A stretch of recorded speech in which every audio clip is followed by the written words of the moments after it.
finalement, bah tiens, avec un Africain, je fais comme ça, avec un Chinois, je fais comme ça, avec un Australien, je fais comme ça, et que ça marche, c'est un peu facile. Son mémoire en poche, Delachaux intègre alors comme enseignant le centre de formation de la police. Il y a fait de l'éthique et des droits de l'homme, deux notions centrales de son discours sur les pratiques policières. Une aventure qu'on a gérée ici avec justement un collègue qui contrôle un jeune Français typé maghrébin en lui demandant, en refusant, il lui présente sa carte d'identité française, il lui la rend comme ça, en disant « Regardez-la, je veux votre vrai passeport ». Puis le type, il dit, c'est au paquis que ça se passe, hein, le type. Il descendait à la gare. Et il dit, j'ai ma carte d'identité française, c'est bon, je suis français. Le gars lui dit, tu renies tes origines. Différentes ethnies, des prises de position extrêmes, comme le fanatisme. Fanatisme, tout à fait, ouais. Bien sûr, Amin Maalouf fait partie de ces gens qui combattent toutes les formes de fanatisme. Voilà, c'est ça. Étude de texte sur les questions d'identité ou de religion, réflexion philosophique sur la thématique des préjugés. Pendant son cours, le professeur Delachaux s'attache surtout à faire réfléchir ses élèves pour enclencher une prise de conscience. Pour moi, c'est un flic qui sort du lot, quoi. Ouais. Quand on pose la question, même pas forcément que des jeunes, mais la plupart de la population, la police, c'est quoi? La police, c'est les fachos, c'est les réacs. Donc justement, de pouvoir poser ces sujets tabous sur table, en parler, ça casse quand même des préjugés. Quand on a des cours comme ça où on entend dire ouais, on voit une personne de couleur noire, c'est forcément un dealer, c'est vrai qu'on se rend compte que dans notre tête, des fois, on réagit comme ça. On dit ouais, tiens, cette personne, ah ouais, donc c'est forcément ça. Et c'est vrai que ça nous fait énormément réfléchir et que je me remets beaucoup en question. Une remise en question qui semble nécessaire, mais qui a encore du mal à prendre toute sa place au sein de la formation. Sur les 1800 heures de cours à l'école de police, le module éthique et droits de l'homme ne représente seulement que 80 heures par an. Concrètement, Yves, qu'est-ce qu'il y a dans ce contenu que vous enseignez aux policiers d'éthique et de droits de l'homme? Travailler sur l'éthique, ça veut dire pouvoir offrir aux stagiaires et en formation continue cette réflexion sur le discernement. En gros, on n'écrase pas une mouche avec un gant de boxe et puis qu'on déguise toute la vitrine. Donc pouvoir discerner un peu les dilemmes qui peuvent se poser entre l'envie de bien faire, l'envie de sauver la veuve et l'orphelin, en même temps savoir garder du recul, tempérer ses ardeurs et pouvoir faire des retours finalement sur sa pratique professionnelle pour être un meilleur professionnel. Et la deuxième phase, c'est les droits de l'homme. Alors les droits de l'homme, sans rentrer en ce qui nous concerne dans le côté juridique, mais les droits de l'homme, ce sont les valeurs qui fondent nos démocraties, nos républiques, et qui font que tu vas être justement un agent du service de l'État dans une structure qui, avant tout, et avant de faire de l'arrestation, va défendre ces valeurs de démocratie, de laïcité, des droits humains, du respect de la personne, de la liberté d'expression.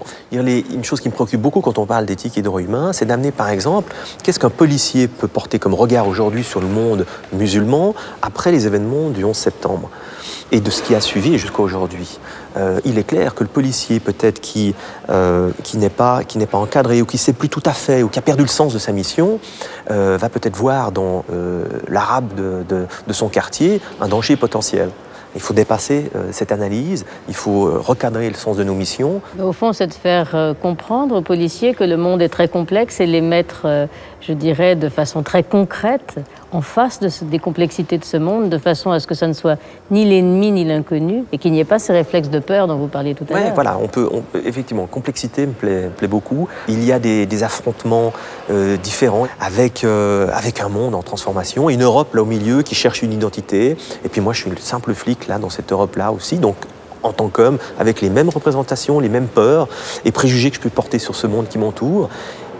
Et peut-être pour conclure, c'est qu'effectivement, le policier qui est dans un état de droit ne doit pas être submergé. Il peut le penser, il peut avoir des doutes, il peut dévier, il peut déraper, mais il ne doit absolument pas être submergé par uniquement ce côté négatif, crainte, peur, haine. Je pense au racisme, par exemple. Moi, je pense que nous sommes des femmes et des hommes d'honneur dans la police et que si on peut garder la tête froide sur ces missions qui sous-tendent justement les droits humains, ça peut qu'honorer nos forces de police en Europe. Revenons maintenant, si vous voulez bien, à la dernière partie de cette évolution formidable, parce que vous avez continué par bons successifs. Et donc, un beau jour, vous êtes devenu écrivain. Donc, vous l'avez dit, vous aimez écrire depuis l'enfance ou depuis votre jeunesse.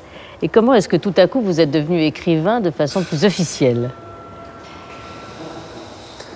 Alors, devenir écrivain, c'est déjà gentil de parler d'écrivain. C'est vrai que j'en suis à mon 3e bouquin. J'ai de la peine encore, en ce qui me concerne, d'habiter cette identité d'écrivain. Hein. Je suis flic et j'écris. Je le disais, une résistance à ce que je vivais à l'époque, de mise à l'écart, pour moi, a été de faire du texte autour de ce que je vivais. Et ma première idée, ça a été de démontrer comment fonctionne une vie de patrouilleur dans un quartier populaire. Tu sais qu'il te faut chercher au plus profond de toi la motivation nécessaire pour accomplir... Séance de lecture et de dédicace à Aunay. Invité d'honneur, l'écrivain Delachaux fait partager ses textes, extraits de son premier opus, Flic de quartier. Menottes, matraques, armes de service, il ne te manque que le cœur à l'ouvrage. C'est bien du matériel de merde. Quelques heures plus tôt, Yves avait donné rendez-vous à son éditrice pour une réunion de travail dans ce pub irlandais. L'écrivain et la jeune femme se connaissent parfaitement, c'est Valérie Solano qui a découvert le flic écrivain. Elle se souvient de sa première rencontre avec lui, c'était lors d'un salon du livre.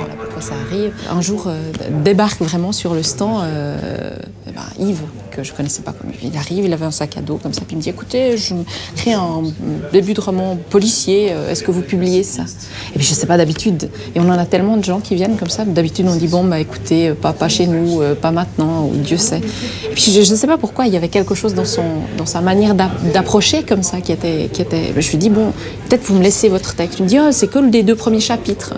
Et le soir, fatigué, c'est le salon du livre, c'est vraiment une période un peu pénible. Je repars, je lis ce texte, je me dis incroyable. J'en parle à l'éditrice pour laquelle je travaillais, Marie-Lise Pietri, qui me dit ah mais si ce type il est vraiment flic, on publie ça.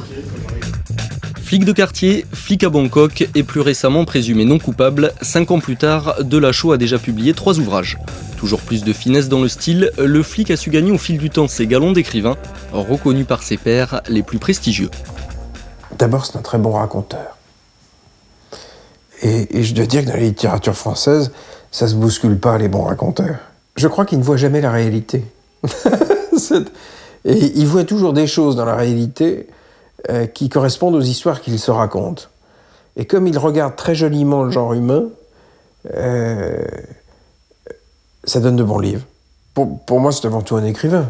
Il se trouve qu'il commence par ce qu'il connaît.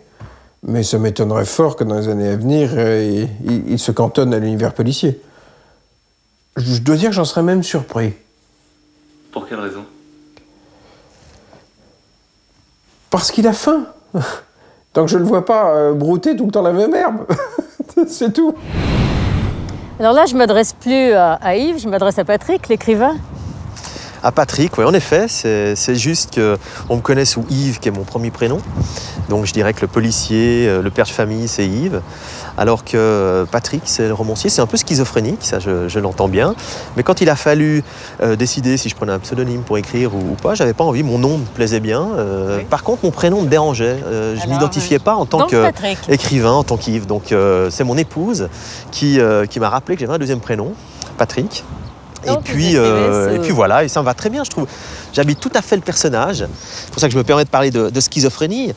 Mais j'habite très bien le personnage de Patrick, l'auteur. Et dans ma vie un peu publique, puisque en tant que policier et romancier, je fais bien la part des choses. Comment écrivez-vous? Vous vous installez où? Vous faites comment? Est-ce que vous avez des rites? Oui. Ouais, des rites, je pense que les auteurs en ont, enfin, comme tous les artistes. Et ce qu'il me faut, moi, j'ai besoin d'être stimulé. Hein, donc ça veut dire que j'ai besoin de bruit, j'ai besoin d'une ambiance un peu particulière. J'ai besoin de bruit, donc j'ai mon pub favori, le Charny Hollins, à Genève, un pub irlandais. Donc il y a de la musique, il y a du bruit, il y a des bagarres, il y a des gueules, il y a des trognes, enfin il y a de tout. Et moi, ça me stimule beaucoup. Donc je m'installe, ils me connaissent bien maintenant. Dans un coin sombre? Dans un coin, j'ai ma table et je m'installe ici et j'écris. Alors, bien sûr que c'est spontané, j'y vais à fond, j'avale des pages. Et puis après, donc la réécriture peut-être plus technique à ce moment-là, de formulation de phrases, là je le fais tout de même chez moi, dans un environnement un peu plus calme, pour réfléchir à la phrase. Mais pour être stimulé, pour sortir une histoire, j'ai besoin de cet environnement. Est-ce que vous allez parvenir à conserver vos activités de policier ou ça va être difficile de... Écoutez, pour l'instant, ça tourne comme ça. C'est-à-dire que mes temps de libre, je fais moins de sport aujourd'hui, j'écris plus. En plus, les expériences que je vis dans le terrain en tant que policier me permettent de nourrir mon imagination pour l'écriture. Et puis, j'ai 41 ans, donc ma vie, si Dieu nous prête la vie, encore bien quelques années, c'est possible que j'ai encore un autre métier. Ouais, j'en ai déjà fait finalement plusieurs, entre le sport, le commerce, la police. Aujourd'hui, j'ai peut-être envie de partir sur une voie doctorale aussi au niveau de ce que je fais en sciences politiques, donc ça va m'ouvrir d'autres voies. On verra bien, en tout cas je suis un optimiste et passionné, donc je peux que espérer de faire encore plein d'autres choses. Yves, c'est tout ce qu'on vous souhaite et puis merci de nous avoir emmenés dans ce voyage à travers toutes vos activités et puis surtout cet humanisme que vous montrez, cette confiance en l'homme, cette foi en l'homme et ce souci d'écouter l'autre au lieu de trancher et de punir. Merci pour ce beau moment. C'est un plaisir de passer ce moment avec vous. Merci bien, Viviane. Merci à vous. Au revoir, Yves. Au revoir.